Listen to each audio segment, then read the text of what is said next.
What's up, YouTube? It's Anthony Castillo with you guys. So I am pretty much sweating right now. So I wanted to get on here and kind of give you guys this very deep,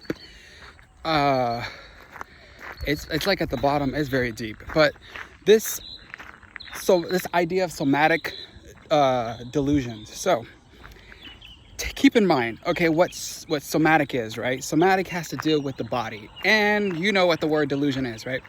Well, there is a body of literature out there that has understand a lot of issues with the body, right? So like physiological changes, and sometimes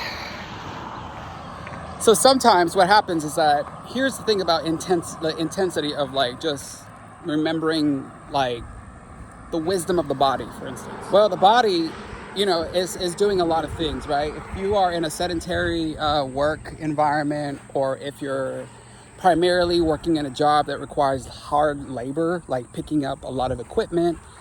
I worked in engineering for a while, and I remember having to pick up some very heavy equipment and try to automate a lot of different types of equipment. And it played a giant role in how I understood my body that was happening.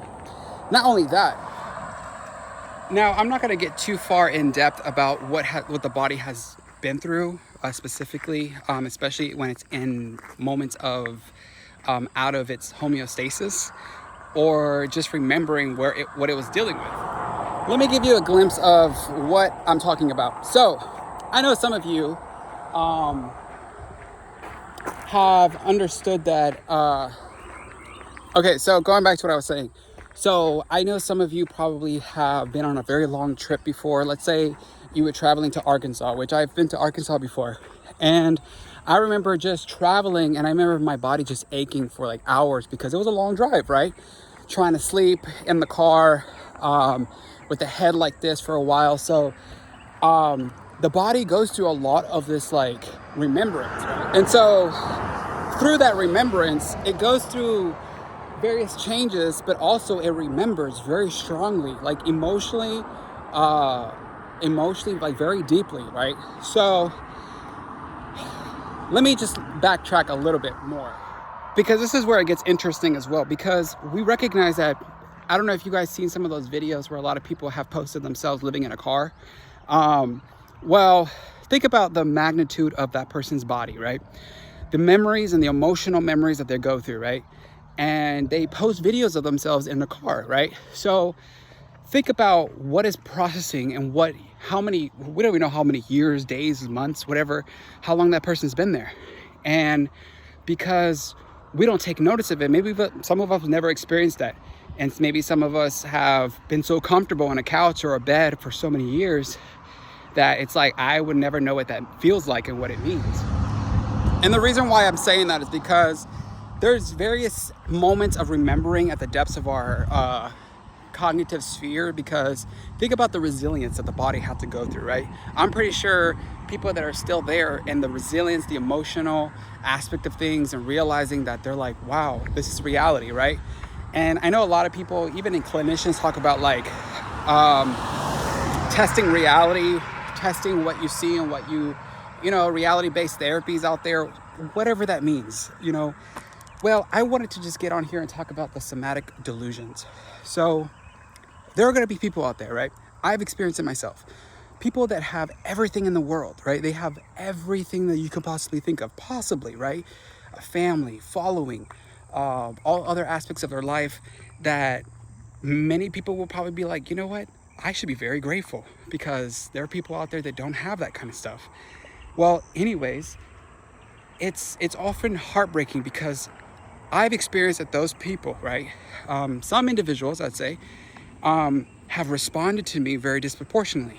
I use these words because, if you study physics, it's there. There's lots of science behind it. There's lots of physiological responses. I mean, think about the word physiology, right? There's a prefix of physics into it. So I wanted to get on here to kind of help with alleviating some of that, like, awareness, because as we get more in depth with realizing certain things, there's going to be some moments of clarity that are going to manifest themselves when, you know, time and space catches up, hopefully. And hopefully not. You know, if you heard my neural timing or the timing, we can try to deflect that because it's going to be there. Well, anyways, guys, hopefully you guys kind of understand where and how this is all related to spirituality, because in the context of spirituality, we got to be ready. We got to be ready to understand what is out there.